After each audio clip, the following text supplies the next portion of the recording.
भिखारी ठाकुर के नाच गोबर घिचोड़ के चले के अरे तई नाच ना हाजी तमाशा हाँ तमाशा आए तमाशा में 5 आदमी के पाठ बा। अच्छा गलीच एक गोबर घिचोड़ 2 क्या गोबर गलीच बहुत 3 गड़बड़ी 4 और 5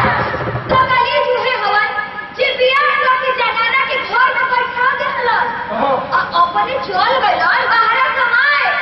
अब बाहर में जाके ना तो खत भेजता रह ना तो खबर भेजता रह और ना ही खर्च मारे के 5 रुपया मनी आता यही जा ईश्वरी माय गलीज को घर में बैठ के रोवत है और कहत है का कहतरी हो कौने आया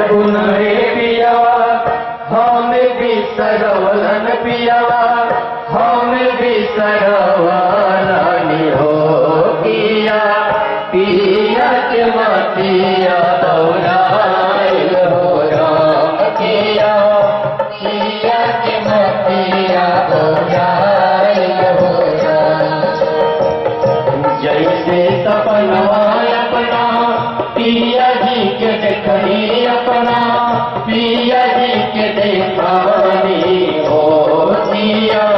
क्यों हमेशा नाथ देना जमाइल हो राम किया क्यों हमेशा नाथ देना जमाइल हो राम। जब हम चलते अपना